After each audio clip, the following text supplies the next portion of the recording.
এবার আর ছাড় নাই, ভোটের অধিকার ফেরত চায়।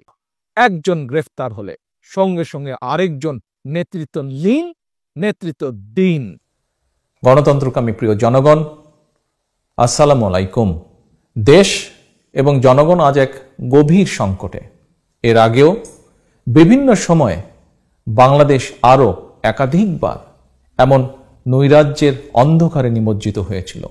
তবে বারবার প্রতিবার দেশপ্রেমিক জাতীয়তাবাদী শক্তির সাহসী ভূমিকার কারণে দেশ সন্ত্রাস ও নৈরাজ্য মুক্ত হয়েছিল। তলাবিহীন ঝুড়ির অপবাদ গুছিয়ে স্বাধীনতার ঘোষকের নেতৃত্বে দেশ বিদেশে বাংলাদেশ একটি আধুনিক গণতান্ত্রিক রাষ্ট্র হিসাবে প্রতিষ্ঠা পেয়েছিল। Mother of democracy Begum Khaleda জিয়ার আপসহীন নেতৃত্বে স্বৈরাচারকে পরাজিত করে বাংলাদেশ এশিয়ার এমার্জিং টাইগারে পরিণত হয়েছিল। সেই গণতান্ত্রিক বাংলাদেশ আজ আবারও পথ হারিয়েছে। ৭৫ সালের ৭ই নভেম্বরের পরাজিত অপশক্তি মহাজোটের নামে একজোট হয়ে বর্তমানে বাংলাদেশকে তাবেদার রাষ্ট্রে পরিণত করেছে। দেশকে তাবেদার রাষ্ট্রে বানানোর সুদূর প্রসারী ষড়যন্ত্রের অংশ হিসাবে ২০০৯ সালে ঠান্ডা মাথায় সুপরিকল্পিতভাবে বিডিআর পিলখানায় সেনা কর্মকর্তা হত্যাযজ্ঞের মাধ্যমে দেশের গৌরব ধুলায় মিশিয়ে দেওয়া হয়েছিল। এরপর থেকে আর ঘুরে দাঁড়াতে পারেনি আমাদের প্রিয় বাংলাদেশ। একজন মাত্র ব্যক্তির অবৈধ ক্ষমতার লালসা মেটাতে প্রিয় মাতৃভূমি বাংলাদেশ ফ্যাসিবাদের জাতাকলে আজ পিষ্ট। গণতন্ত্রের ঘাতক ফ্যাসিস্ট শেখ হাসিনা বাংলাদেশকে গণতান্ত্রিক বিশ্ব থেকে বিচ্ছিন্ন করে ফেলেছে। বর্তমানে সারা বিশ্বে বাংলাদেশের বর্তমানের নিশিরাতের সরকারের পরিচয় government of the mafia, by the mafia, for the mafia. Mafia চক্রের সীমাহীন অবিচার, অনাচার, অত্যাচারে জনজীবনে নাভিশ্বাস উঠেছে। একদিকে চলছে লুটেরা, দুর্নীতিবাজ মাফিয়া চক্রের বিকৃত উল্লাস, অপরদিকে স্বামী, সন্তান, স্বজন আর অধিকার হারা মানুষের নিঃশব্দ ক্রন্দন। দেশ এবং জনগণের স্বার্থ বিরোধী মাফিয়া চক্রের কর্মকাণ্ড সম্পর্কে গত ১৫ বছর ধরে বিএনপি জনগণের সামনে কথা বলে আসছে। শত বাধা বিপত্তি মোকাবেলা করেও অব্যাহত রেখেছিল বিএনপি তার প্রতিবাদ, প্রতিরোধ এবং আন্দোলন। এই আন্দোলন সংগ্রাম করতে গিয়ে বিএনপির অসংখ্য কর্মী জীবন দিয়েছেন। গুম, খুন, অপহরণের শিকার হয়েছেন বহু নেতাকর্মী হয়েছেন আহত, পঙ্গুত্ব বরণ করেছেন অনেকে। নিশিরাতের মাফিয়া সরকারের বিরুদ্ধে বিএনপি এতদিন যে সকল কথাগুলো বলে আসছিল সমগ্র দেশের মানুষের সামনে, আজকের বাস্তবতায় বিএনপির প্রতিটা কথাই যৌক্তিক এবং সত্য হিসাবে প্রমাণিত হয়েছে। ফলে মানুষের অধিকার প্রতিষ্ঠার লক্ষ্যে বিএনপির দাবিগুলোর প্রতি দেশের মানুষ, জনগণ স্বতঃস্ফূর্ত সমর্থন দিয়েছে। প্রিয় দেশবাসী, দাবিগুলো এখন গণদাবিতে পরিণত হয়েছে এবং এ কারণেই বিশ্বের সকল গণতান্ত্রিক শক্তিগুলো আজ এই গণদাবির প্রতি তাদের নৈতিক সমর্থন জানিয়েছে। দেশের জনগণ বিশ্বাস করে ক্ষমতা কক্ষিগত করে রাখা মাফিয়া চক্রের হাতে দেশ এবং জনগণের স্বাধীনতা ও সম্মান নিরাপদ নয়। ফ্যাসিস্ট শেখ হাসিনা দেশের প্রতিটি সাংবিধানিক এবং বিধিবদ্ধ প্রতিষ্ঠান ধ্বংস করে দিয়েছে। দুদক এবং নির্বাচন কমিশনের মতন বিচার বিভাগও এখন মাফিয়া সরকারের ইচ্ছা পূরণের হাতিয়ার হিসেবে ব্যবহৃত হচ্ছে। বর্তমানে দেশের সবচেয়ে অবিশ্বস্ত সাংবিধানিক প্রতিষ্ঠানটির নাম নির্বাচন কমিশন। সম্প্রতি সময় ঢাকার কথিত একটি উপনির্বাচন এবং নতুন রাজনৈতিক দলকে নিবন্ধন দেওয়া দিয়ে নির্বাচন কমিশনের আচরণ রীতিমতন ফৌজদারি অপরাধের শামিল। বর্তমানে আওয়ামী মাফিয়া সিন্ডিকেটের কাছে জিম্মি বাংলাদেশ, জিম্মি বাংলাদেশের সাধারণ জনগণ। প্রতিটি সেক্টরেই চলছে অনাচার, অনিয়ম। বিদ্যুৎ খাতের লুটেরাদের রেহাই দিতে ফ্যাসিস্ট হাসিনা তার অবৈধ সংসদে পাশ করেছে ইন্ডিমিনিটি আইন। ফ্যাসিস্ট হাসিনা সরাসরি পৃষ্ঠপোষকতায় মাফিয়া চক্র বাজার সিন্ডিকেট করে নিত্য প্রয়োজনীয় জিনিসপত্রের দাম প্রতিনিয়ত বাড়িয়ে চলেছে। নিশিরাতের সরকারের অবৈধ মন্ত্রী স্পষ্ট করেই কয়েকদিন আগে বলেছে, বাজার সিন্ডিকেটের বিরুদ্ধে ব্যবস্থা নিলে ক্রাইসিস হবে। এই অবৈধ বাণিজ্য মন্ত্রীর এই বক্তব্যের কয়েকদিন পরেই দেশের সমগ্র জনগণ দেখেছেন বাজার সিন্ডিকেটের সঙ্গে জড়িত তারা মাফিয়া সরকারের প্রধানকে তুষ্ট করার প্রতিযোগিতায় লিপ্ত হয়েছে। প্রিয় দেশবাসী, এতেই প্রমাণিত হয় দেশের লুটেরা সিন্ডিকেটের প্রধান পৃষ্ঠপোষক খোদ ফ্যাসিস্ট শেখ হাসিনা। প্রিয় দেশবাসী, আওয়ামী দুর্নীতিবাজ কিছু ব্যবসায়ের বাজার সিন্ডিকেটের কারণে বাজারে নিত্য প্রয়োজনীয় জিনিসপত্রের দাম প্রতিনিয়ত বেড়ে চলেছে। ফলে অর্থাভাবে, অর্ধাহারে, অনাহারে কাটছে বহু মানুষের জীবন। দেশে চলছে নীরব দুর্ভিক্ষ। দেশে এখন সর্বক্ষেত্রে পাহাড় সম বৈষম্য। শেখ হাসিনার লুটেরা দলের বেপরোয়া লুটপাটের কারণে দেশের প্রায় সবকটি ব্যাংক দেউলিয়া হয়ে গিয়েছে। নির্মম সত্য হল, শেখ হাসিনার মূলনীতি উন্নয়নের নামে দুর্নীতি। প্রিয় দেশবাসী, এই অবস্থার পরিবর্তন অনিবার্য। পরিবর্তনের জন্য দরকার জনগণের ক্ষমতায়ন। আমি বিশ্বাস করি জনগণের রাজনৈতিক এবং অর্থনৈতিক ক্ষমতায়ন ছাড়া দেশ এবং জনগণের স্বাধীনতা রক্ষা এবং টেকসই গণতন্ত্র সম্ভব নয়। জনগণের রাজনৈতিক ক্ষমতায়নের জন্য অন্যতম প্রধান অস্ত্র প্রতিটি নাগরিকের ভোটের অধিকার প্রয়োগের নিশ্চয়তা বিধান। জনগণ দিনের আলোয় নির্ভয় নিরপেক্ষভাবে ভোট প্রদানের সুযোগ পেলে শেখ হাসিনার পক্ষে কখনোই ভোটের মাধ্যমে ক্ষমতায় যাওয়া কিংবা থাকা সম্ভব নয়। এ কারণেই ক্ষমতা দখল করেই শেখ হাসিনা প্রথমেই জনগণের ভোটের অধিকার কেড়ে নিয়েছে। দেশের জনগণের ভোটের অধিকার কেড়ে নিয়ে ফ্যাসিস্ট হাসিনা বিনা ভোটে রাষ্ট্র ক্ষমতা কুক্ষিগত করে রাখতেই প্রকাশ্যে অন্য দেশের করুণা ভিক্ষা করেছে। অবৈধ ক্ষমতার লালসা মেটাতে এভাবেই অন্য দেশের করুণা ভিক্ষা করার মাধ্যমেই ফ্যাসিস্ট হাসিনা স্বাধীন বাংলাদেশের মুক্তিযুদ্ধ এবং মুক্তিযোদ্ধাদেরকে করেছে অপমানিত। প্রিয় দেশবাসী, দেশে বর্তমানে প্রায় 12 কোটি ভোটার। ভোটার তালিকায় এর মধ্যে গত এক দশকে তরুণ প্রজন্মের প্রায় 3 কোটি ভোটার যুক্ত হয়েছেন।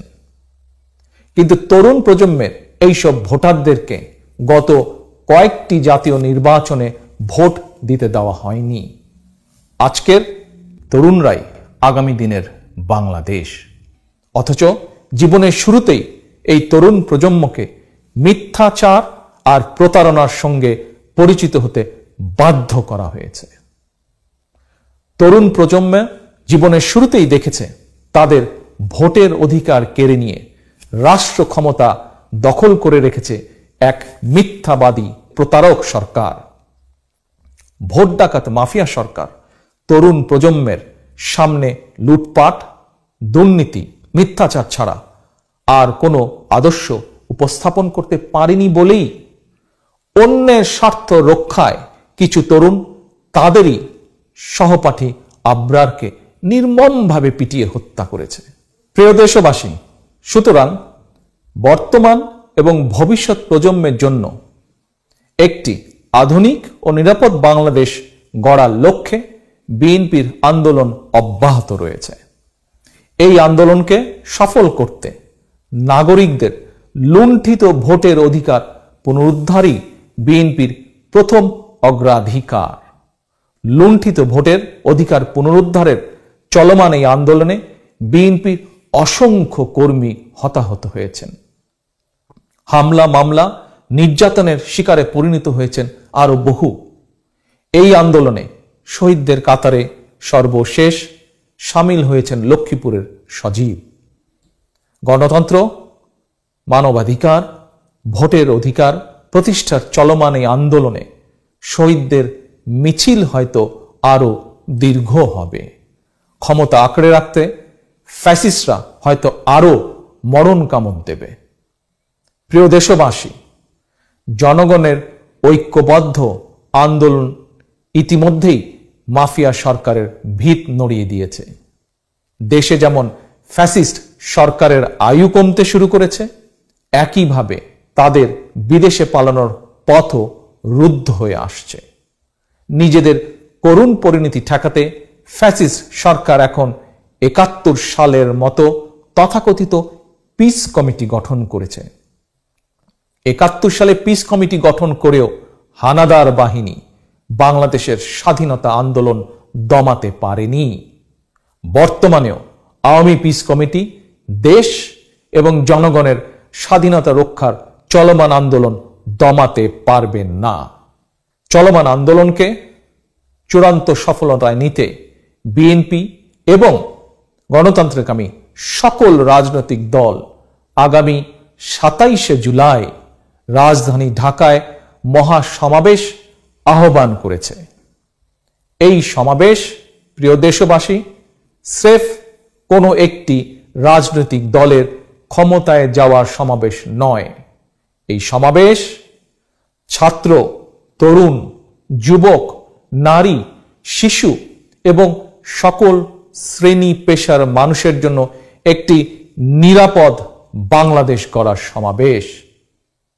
এই সমাবেশ সাংবাদিকরা যাতে স্বাধীনভাবে লিখতে পারেন সেই অধিকার প্রতিষ্ঠার জন্য এই সমাবেশ। এই সমাবেশ মানবাধিকার কর্মীরা যাতে স্বাধীনভাবে কাজ করতে পারেন সেই পরিবেশ তৈরির জন্য এই সমাবেশ। এই সমাবেশ দেশের সিভিল সোসাইটি যাতে নিরাপদ পরিবেশে নিজেদের মতামত ব্যক্ত করতে পারেন তেমন রাষ্ট্র ও সমাজ প্রতিষ্ঠার সমাবেশ। প্রিয় দেশবাসী, এই সমাবেশ ১২ কোটি মানুষের লুণ্ঠিত ভোটের অধিকার পুনরুদ্ধারের সমাবেশ। এই সমাবেশ রাজনীতিবিদরা যাতে মানুষের পক্ষে নির্ভয়ে কথা বলতে পারেন সেই অধিকার প্রতিষ্ঠার সমাবেশ। প্রিয় দেশবাসী, সর্বোপরি এই সমাবেশ, এই আন্দোলন গণতন্ত্র বিরোধী ফ্যাসিস্টদের কবল থেকে দেশকে উদ্ধার করে জনগণের বাংলাদেশ জনগণের কাছে ফিরিয়ে দেওয়ার আন্দোলন। তাই এই আন্দোলনে স্বাধীনতা প্রিয় গণতান্ত্রিকামী জনগণের স্লোগান টেক ব্যাক বাংলাদেশ। শুধু দেশের গণতান্ত্রিকামী জনগণই নয়, গণতন্ত্র ও মানবাধিকার প্রতিষ্ঠার এই আন্দোলনে বিশ্বের সকল গণতান্ত্রিকামী শক্তিরও নৈতিক সমর্থন রয়েছে। প্রিয় দেশবাসী, আমি এখন র্যাব, পুলিশ এবং জনপ্রশাসনের কর্মকর্তা কর্মচারীদের উদ্দেশ্যে বলতে চাই, একজন সচেতন নাগরিক হিসাবে কোনো না কোনো রাজনৈতিক দলের প্রতি আপনার সমর্থন থাকতেই পারে, থাকাটাই স্বাভাবিক। তবে বিএনপি আশা করে প্রজাতন্ত্রের একজন কর্মকর্তা বা কর্মচারী হিসাবে সেই সমর্থন ব্যক্ত করার একমাত্র জায়গা হওয়া উচিত ভোট কেন্দ্র। আপনার উপর রাষ্ট্র কর্তৃক অর্পিত দায়িত্বের অপব্যবহার করে মানুষের ভোটের অধিকার হরণের সঙ্গে দয়া করে নিজেকে জড়িত করবেন না।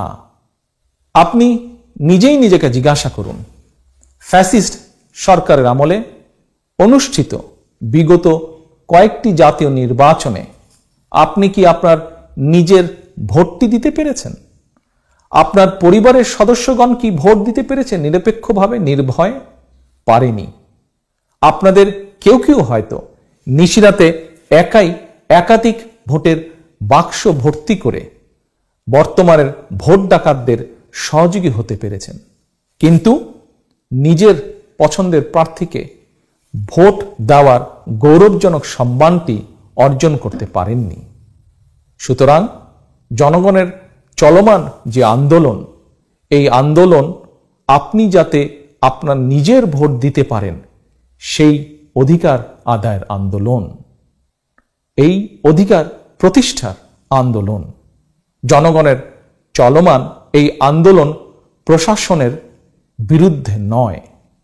জনপ্রশাসনের কর্মকর্তা কর্মচারীদের উদ্দেশ্যে আবারও পরিষ্কারভাবে আরেকটি কথা আমি বলতে চাই, আপনারা সতর্ক থাকবেন। জনগণের আন্দোলন সম্পর্কে মাফিয়া সরকার নানা রকম গুজব ছড়িয়ে আপনাদের মধ্যে আতঙ্ক ছড়ানোর চেষ্টা করবে। আপনারা মাফিয়া চক্রের ছড়ানো গুজবে কান দেবেন না। আপনাদের কারো ভয়ের কোনো কারণ নেই। আপনারা নিজেকে ফ্যাসিস্ট হাসিনার অবৈধ ক্ষমতার লালসা মেটানোর হাতিয়ারে দয়া করে পরিণত করবেন না। মনে রাখবেন, আপনাকে ব্যবহার করা শেষ হয়ে গেলে মাফিয়া চক্র আপনাকে ছুঁড়ে ফেলে দেবে। আপনাদের প্রতি আমাদের আহ্বান, আপনারা অযথা আন্দোলনকারী জনগণকে হয়রানি করবেন না। আন্দোলনকারী জনগণ আপনাদের শত্রু নন। আপনাদের অবশ্যই স্মরণ রাখতে হবে, আপনারা প্রজাতন্ত্রের কর্মকর্তা কর্মচারী, কোনো দলের কেউ নন আপনারা, কোনো দলের নন আপনারা। প্রিয় দেশবাসী, ফ্যাসিস্ট হাসিনা গত 15 বছরে নিজের দলীয় স্বার্থে প্রশাসনের নিরপেক্ষ চরিত্রকে নষ্ট করে দিয়েছে। আমি বিএনপির পক্ষ থেকে প্রশাসনের সকল কর্মকর্তা কর্মচারীদেরকে আশ্বস্ত করে বলতে চাই, জনগণের রায় বিএনপি রাষ্ট্র পরিচালনার সুযোগ পেলে প্রশাসনের কোনো কর্মকর্তা কর্মচারী আপনারা কেউ অযথা রাজনৈতিক কারণে বা অন্য কোনো প্রতিহিংসামূলক আচরণের শিকার হবেন না। বরং ফ্যাসিস্ট হাসিনার প্রশাসনে আপনাদের কেউ আইন অনুযায়ী কাজ করার কারণে বিপদে যদি পড়েন কিংবা চাকরি হারালে ভবিষ্যৎ গণতান্ত্রিক সরকার অবশ্যই আপনাদের বিষয়টি ইতিবাচকভাবে বিবেচনা করবে। গণতন্ত্রকামী প্রিয় দেশবাসী, দেশ এবং জনগণের স্বাধীনতা রক্ষার চলমান আন্দোলনকে চূড়ান্ত সফলতা দেওয়ার লক্ষ্যে আমি একটি বিষয়ের দিকে আপনাদের দৃষ্টি আকর্ষণ করে দুটি কথা বলতে চাই। দেশ এখন দুভাগে বিভক্ত। একদিকে বিনা ভোটে রাষ্ট্র ক্ষমতা কুক্ষিগত করে রাখা তাবেদার অপশক্তি, অপরদিকে বাংলাদেশের পক্ষের গণতন্ত্রকামী দেশপ্রেমিক জাতীয়তাবাদী শক্তি। সুতরাং সিদ্ধান্ত নেবার চূড়ান্ত সময়ে এসেছে। সিদ্ধান্ত আপনার। আপনি কোন পক্ষে যাবেন? আপনি কি গণতন্ত্র বিরোধী, রক্ত পিপাসু ফ্যাসিস্ট সরকারের কথিত পিস কমিটির তালিকায় নাম লেখাবেন, নাকি দেশ এবং জনগণের স্বাধীনতার পক্ষের দেশপ্রেমিক জাতীয়তাবাদী শক্তির সমাবেশে যোগদান করবেন? ধর্ম বর্ণ নির্বিশেষে দেশের গণতন্ত্রকামী সকল শ্রেণী পেশার জনগণ যদি আমরা ঐক্যবদ্ধ হয়ে সমাবেশে যোগ দেই, তাহলে ফ্যাসিস্ট সরকার জনগণের দাবি মানতে বাধ্য। জনগণের এখন একটাই দফা। দফা 1, দাবি 1, শেখ হাসিনার পদত্যাগ। শেখ হাসিনাকে রাষ্ট্রীয় ক্ষমতার বাইরে রেখে নির্বাচনকালীন নির্দলীয় নিরপেক্ষ সরকারের অধীনেই জাতীয় নির্বাচন অনুষ্ঠিত